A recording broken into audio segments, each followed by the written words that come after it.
Serbuan yang dilakukan Bjorka menimbulkan tanda tanya besar bagi masyarakat. Apalagi dalam pernyataannya, kelompok pertas ini mengatasnamakan kegelisahan rekannya yang tinggal di Warsawa, Polandia atas kondisi Indonesia yang karut-marut. Kenaikan harga bahan bakar minyak menjadi salah satu alasan pembocoran data publik ini. Berdasarkan pengalaman yang dimiliki, Ardi Suteja menyebutkan biasanya ada sejumlah motif yang mendasari serangan cyber semacam ini. Antara lain motif sekedar mencari ketenaran, motif ekonomi, hingga motif politik. Pak, tapi begini, kalau kita bicara soal aktivitas meretas itu kan tujuannya macam-macam sekali ya. Tadi Betul. Pak Ardi sempat menyinggung ada motif ekonomi, terus kemudian ketenaran. Bahkan saya sempat berbincang dengan beberapa narasumber tuh ada yang mengatakan bahwa ini ada motif politik dan lain sebagainya. Tapi kalau Anda melihat dari kesamaan antara Bjorka dengan Anonymous itu, motifnya kecenderungannya kemana Pak? Politik dan aktivis. Aktivis itu jadi aktivis suatu kepentingan, tujuan tertentu yang beralih ke media sosial. Ya, media sosial dia menggiring opini publik karena gini, media sosial itu sudah menjadi senjata untuk menggiring opini publik. Ya, di era digital ini sudah dimungkinkan. Kalau dulu istilahnya kita paham apa dengan istilah propaganda. Dengan lahirnya media sosial era digital itu beralih istilahnya menjadi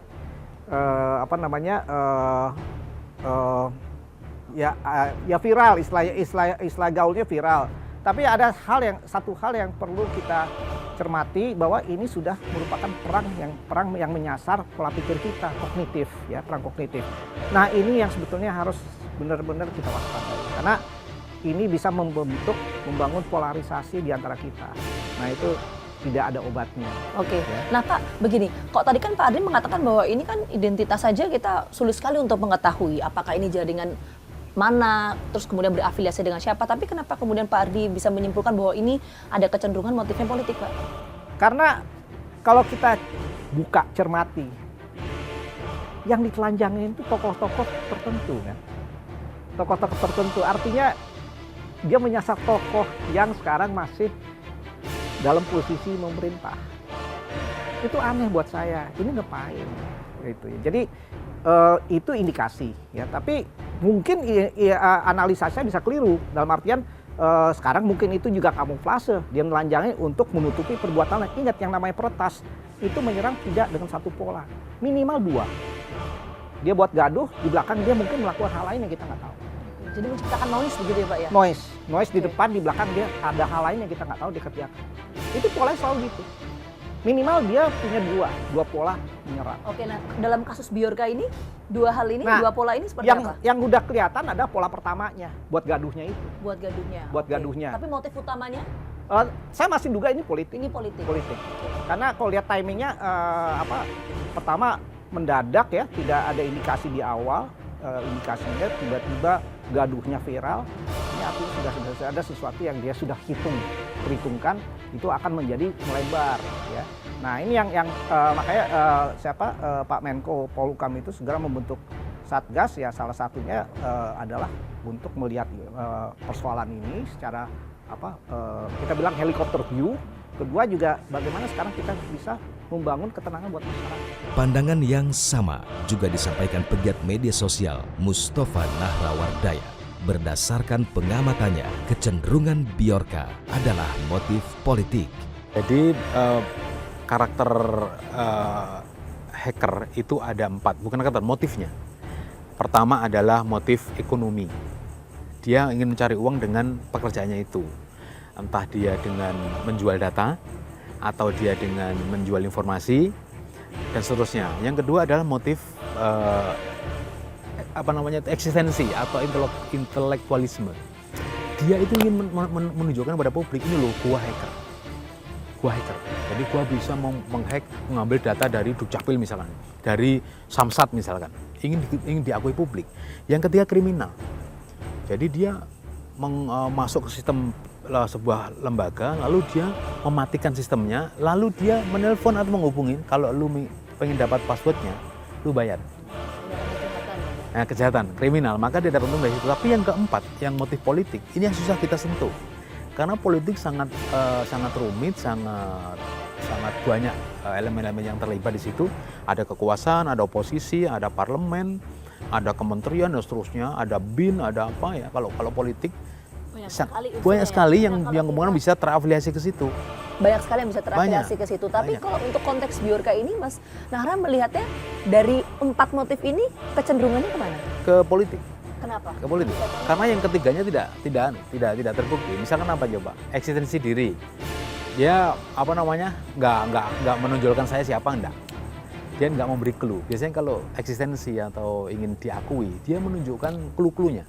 Misalkan saya dari mana, terus jadi masuk akal. Tapi kan ini nggak masuk akal, ngaku Polandia, tapi yang dihack adalah Indonesia dan eceran informasinya.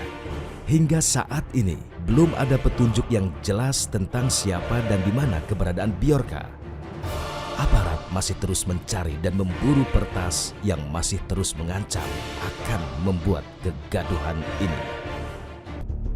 Bahwa Bjorka bukanlah pemain tunggal atau perorangan juga diamini oleh pakar pertahanan cyber Ardi Suteja. Menurutnya, Bjorka memang kelompok dan baru sebatas mencari ketenaran semata.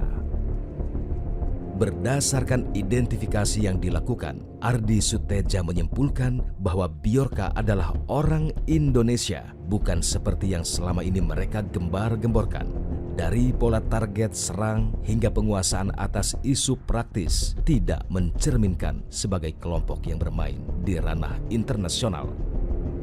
Oke, jadi ini kelompok ya kalau menurut Anda, Pak? Menurut saya ini kelompok. Nah, dari pola penyebaran informasi sampai pada akhirnya data-data yang dimiliki oleh Bjorka ini dipublikasikan ke publik, itu kalau Anda melihat jangka waktunya seperti apa sih, Pak? Kok sampai pada akhirnya Anda mengatakan bahwa ini kelompok karena tadi cukup cepat sekali dan lain sebagainya? Karena gini, pola yang dilakukan Bjorka ini sangat mirip dengan pola yang dilakukan kelompok peretas yang sampai sekarang belum pernah ditemukan wajahnya seperti apa, siapanya siapa, kita nggak tahu.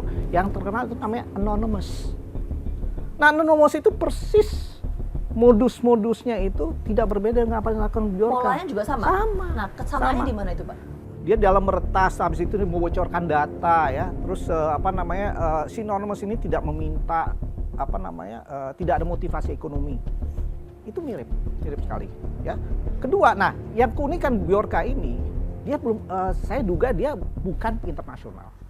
Dia hanya karena isu yang diangkat adalah isu yang hanya fokus ke domestik ya? dalam negeri. Sedangkan Anonymous itu udah global.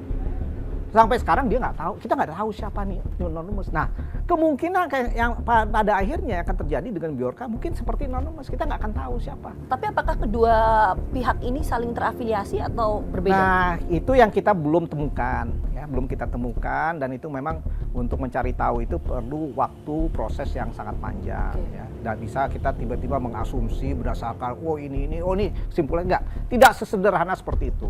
Ya, itu memerlukan berbagai disiplin keahlian dan keilmuan. Itu hanya waktu yang bisa menentukan kapan terungkap. Kita nggak tahu.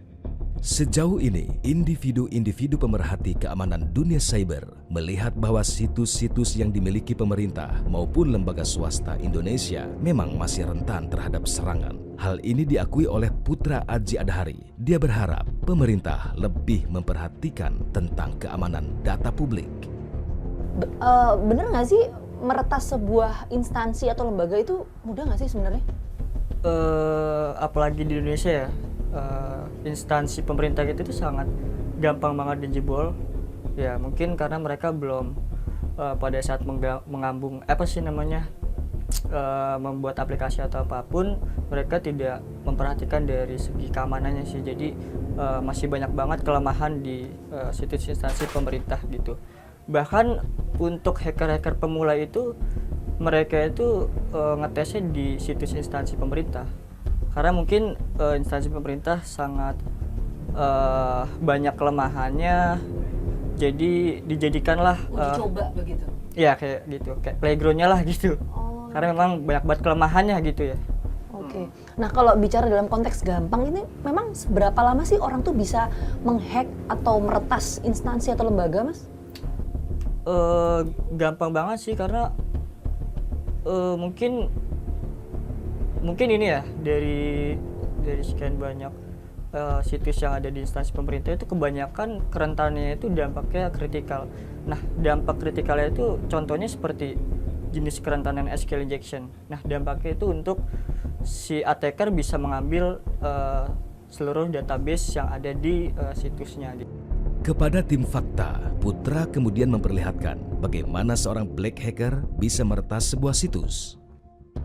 Oke, sebentar. Jadi untuk masuk ke tahap meretas itu ada beberapa etapenya, ada beberapa prosesnya. Ya, ada prosesnya yang dikenalnya itu yang umumnya ya. Ada tahapan yang namanya information gathering. Yang pertama ya. Yang pertama, yang kedua scanning atau reconnaissance, yang ketiga exploitation, keempat adalah reporting, yang terakhir adalah mitigasi. Ini sudah di tahap. Tahap apa tadi kan ada 5 tahapan ya? Ya, ini masuk di apa? tahap exploitation sih sebetulnya. Tadi butuh waktu berapa lama, Mas? Paling tadi ya di bawah jam sih. Di bawah 1 jam. Heeh. Itu sudah sampai tahap exploitation. Iya. Kedua, exploitation itu yang seperti apa, Mas? Exploitation biasanya kalau dia menemukan celah keamanannya itu selanjutnya kita manfaatkan kelemahannya untuk mengupload backdoors gitu. Oke, jadi exploitation itu adalah tahapan untuk menganalisis kelemahan ya Betul. yang ada. Oke. Nah, Tadi ini butuh waktu kurang dari 1 jam ya? ya di sini Cepat adalah sekali. salah satu. Jadi saya sudah upload shell dan backdoor di website yang tadi saya bilang. Ya, ini yang ada di tampilan ini adalah servernya gitu. Oke. Ya, ini ada sistemnya, terus ada usernya gitu, servernya gitu. Oke, dan Mas Putra menemukan ada kelemahan. Iya, ini saya udah masuk ke servernya. Sudah masuk ke servernya. Mm-mm. Oke. Jadi semudah itu ya, Mas ya? Bagi Iya, para betul. peretas untuk bisa masuk ya? Mm-mm. Jadi seharusnya setiap perusahaan harus menerapkan yang namanya COC dan juga cyber security. Ya at least bisa mengurangi dan bisa prepare lah. Jadi ketika ada serangan siber, ya kita sudah bisa defense gitu loh, gitu. Nah, termasuk yang ini ditemukan kelemahan berarti apa maknanya? Pertama sih ya, mungkin dia itu jadi dia mengembangkan aplikasi atau website doang, tapi tapi tidak memperhatikan dari segi keamanannya gitu. Itu yang pertama. Yang kedua mungkin dia belum implementasi mungkin kayak cyber security-nya gitu, COC-nya gitu sih. Lalu, jika memang Bjorka adalah sebuah kelompok yang bersifat lokal, lantas apakah motif yang mendasari serangan cyber terhadap pemerintah ini?